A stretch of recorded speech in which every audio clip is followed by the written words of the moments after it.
Let's give it a try to upload this firmware, which is 1.26. The download started again. It's hardly 100 MB, so I have a 50 MB connection. Should be done in a moment. Probably the installation might take a little bit time. The release note basically says some kind of a remote access bug has been fixed, and a couple of adjustments for the cloud version. So this 157 is for EX2, but basically what we are updating is for EX.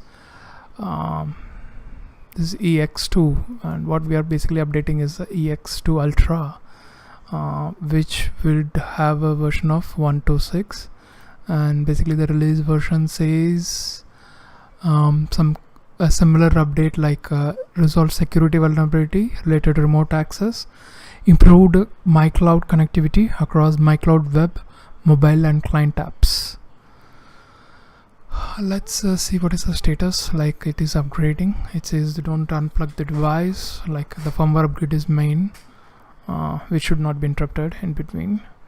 And this particular NAS even support UPS connection, scheduled upgrade as I told earlier, and couple of applications like you can back up to an external drive, backup an external drive, a remote backup to a different NAS, a similar NAS like EX2 or EX2, EX4, possibly if you have an EX4 already and want a small one for a different purpose, for archiving. And it also support cloud backup, which is an Elephant drive, and Amazon S3, which is a Glacier kind of support. Those are the two things cloud-based backup supports, but it also connect to all your popular cloud storage, which includes Google Storage and Dropbox, Box. I presume it hasn't support. I have a couple of storage in there. If they support it, that would be well and good. But so far they had confirmed it's OneDrive, Google Drive, Dropbox, and I believe a Box will also be there, and I'm not sure on Google Photos, which is a different kind of storage altogether. So the device is upgraded, complete the upgrade, and it is right now rebooting.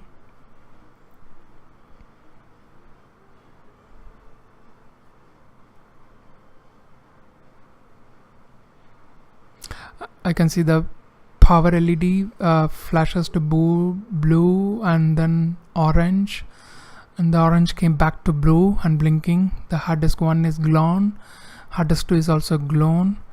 Once the rebooting is done, this particular screen should be gone, because right now it is already detected the device. For the device to be completely booted, the blue power LED has to be stable, which was a known fact.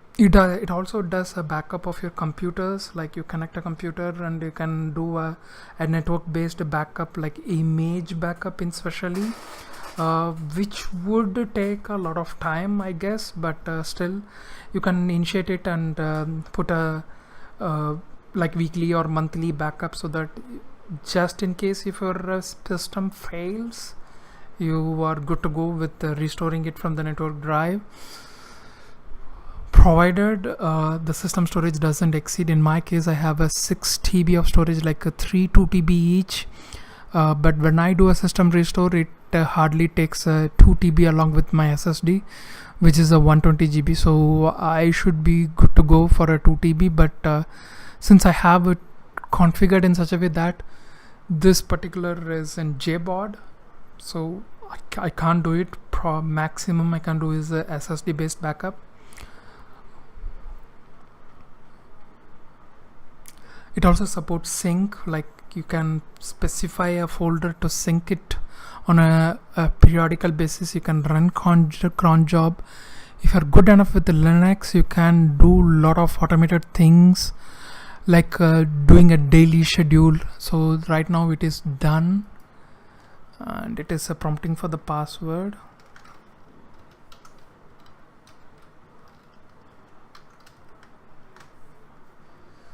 So I'm just clear to remember.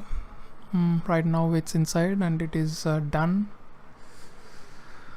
So it's healthy, 3.92 GB. Let's go one by one with the user management. This is basically a dashboard, nothing much. Presume there is an option to, so these are the notification menu. Firmware update, successful firmware update. This is USB menu once a hard disk or any device is connected. Help, support, and this is hibernate, reboot, logout, all those stuffs, which I'm not sure. Reboot will work out, logout will work out. Hibernate, I'm not sure how that works, which we have to give it a try later sometime. So this is the network activity. So each this side marks, which will give you an additional information. It tells like it's up to date, like it checks for this update and the healthy status. It gives the temperature of each hard disk and the fan RPM, which is actually inside, and the drive status. And going to this network activity, it tells that like out of 1 GB 23% is consumed. Network, there is currently no transmission, and process, there are 61 process right now running, up and running, which I couldn't count. Obviously it is a process. So going back, this is a CPU. It gives a graphics chart, and this is a memory usage. Like now some 230 MB has been consumed, and this is right now the transmission of, that's pretty good. And cloud devices, like you can add some mobile devices which require some authentication. You can add some users. Right now 4 application has been installed, which is HTTP, FTP, P2P, and web devices. It support like I had created a user. You can create a group. Adding a group, click access, you can have to create a share. So adding a group, so this will create. So this is how you create. Add a group, like group name, say root user, apply. Okay, probably Linux will not apply root. Say super user, I think that was accepted. Of course it has a configuration like volume 1. Leave blank if you wish to set any group quotas. So I'm setting it to any group quotas. And group membership, no users has been defined, so I can add a user admin. I'm here. I can add another user group. Add a group. Okay, it's again go for group. If I click you, okay, right now I can add group. So it's not allowing me. Okay, probably I need to create a share and then add user. Probably admin will have. Okay, it doesn't allow me to. So probably I might need to add some user, which I would say family. I put it as a family, as a user. I presume. Okay, it doesn't accept a username as a thing. I believe only the username is a mandate, rest all need not to be there.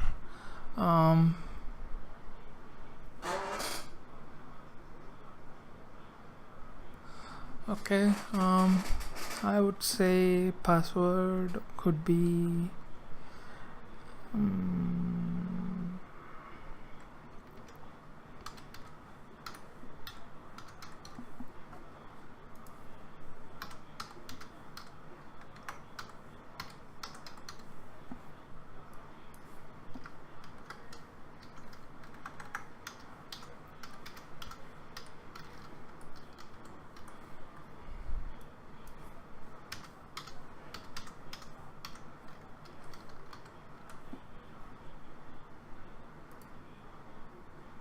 User has been created.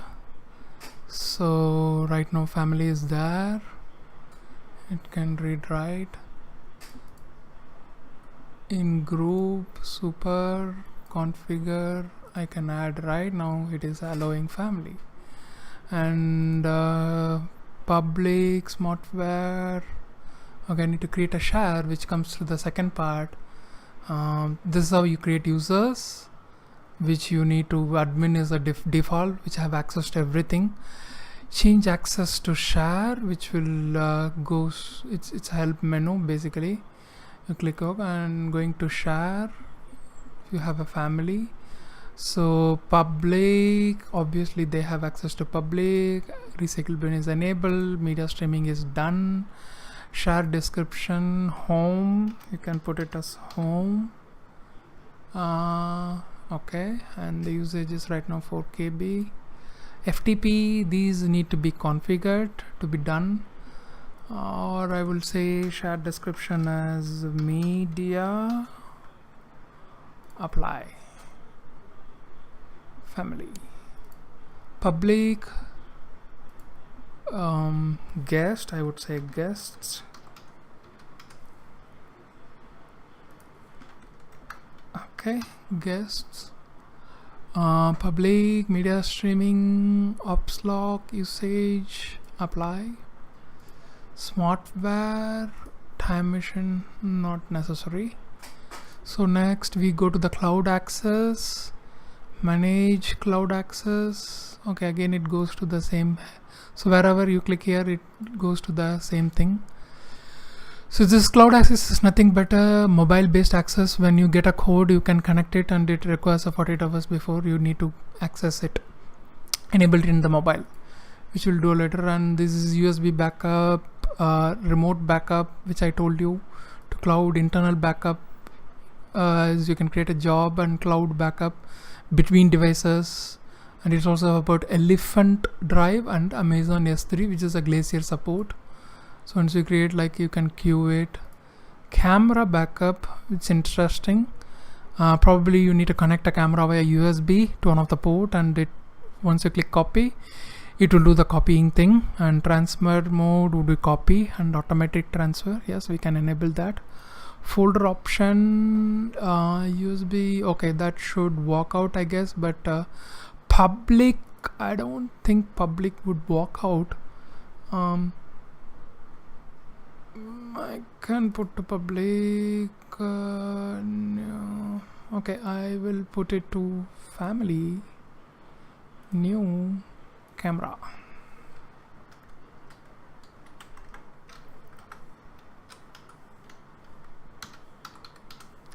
Done. So it will copy that to family. Okay, and based on the today's date, it keeps adding it. Done. So this is how it does. So USB backup will do the USB drive backup, remote backup, could be to different location, and internal backup, which is backup from storage location to another cloud backup, and camera.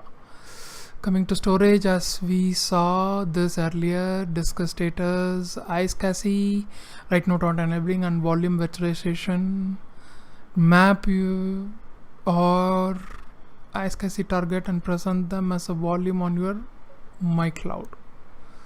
So going back to apps, this is an interesting thing, like you can add an account and then keep testing it, and there is a queue management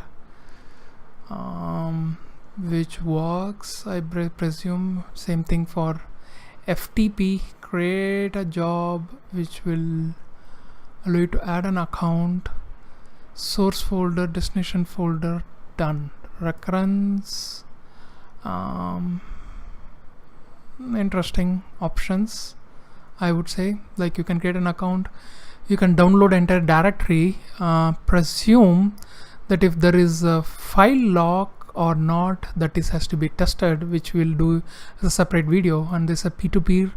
Once you switch it on, you can configure the schedule, like dragging these, and you can do it presume, and you can add a torrent with this, which will start downloading. And this is a web file manager which we created earlier.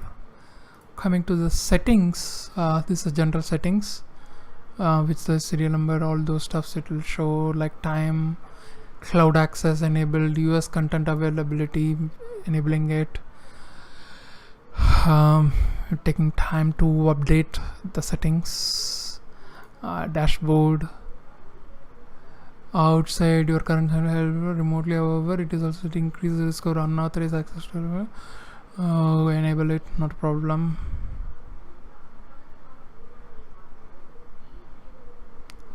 Drive sleep on, LED, power schedule, web access timeout, set it to 15 minutes. Time Mac backup, I'm not going to use it. Recycle blend as a service. Coming to network, right now IPv4 is configured, and this also takes services which can be enabled like SSH, dynamic DNS. I think I can use dynamic DNS later part. Slave mode, network UPS, Windows services like SMB protocol, Active Directory can be done, shared aggregation, remote server,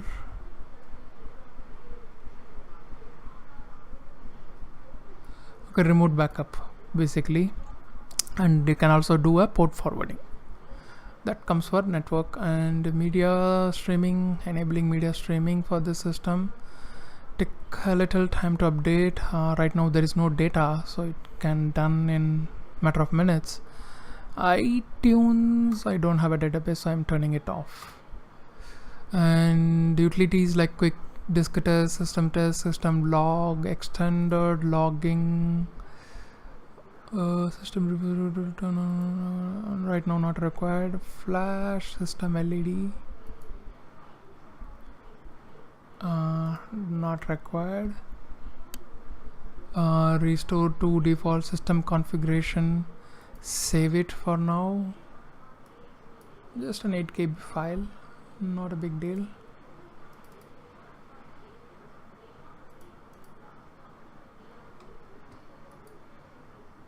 Done.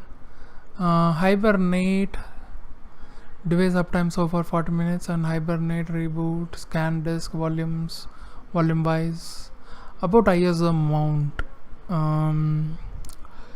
mounting an ISO file located on network shared provide file level access to the file and folder current of the ISO file to the users with access. So no ISO share has been added to the MyCloud. Create ISO share to family. Next. Okay. ISO done.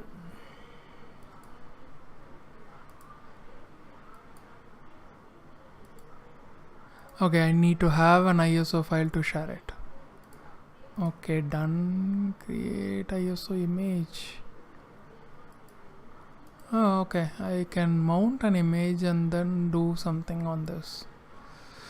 That's it for the utilities, and these are the notification alert email. I need to configure it. SMS, I think that can also be configured. Firmware update, done. That's it. Thanks for watching.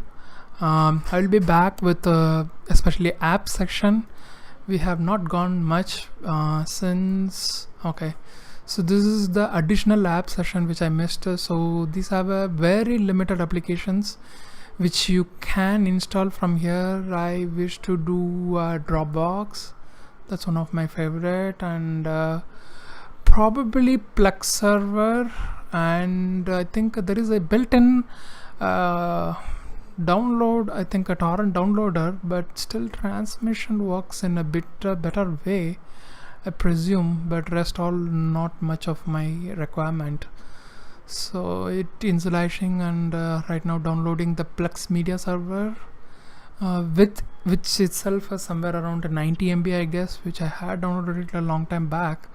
I'm not sure if it is downloading the latest version. Let's give it a try. Plex, I don't think. See, the one biggest part of Plex is like it can stream even if you're outside, which even this MyCloud will do.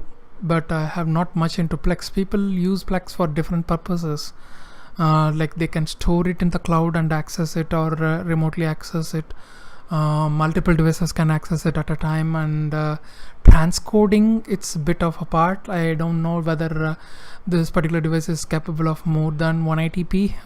Right now I am planning to dump somewhere around much of a 4K content. All it has been done. So this is a Dropbox. You can configure by logging in, signing in. So it goes to the Dropbox sign up, link page, API authorization request.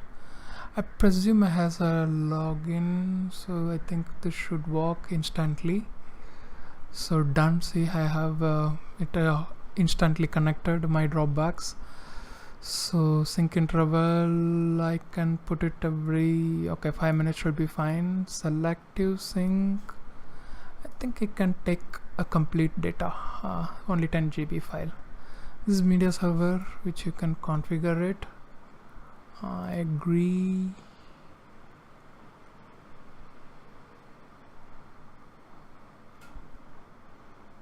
I think it takes a little time to configure this, and this is a transmission.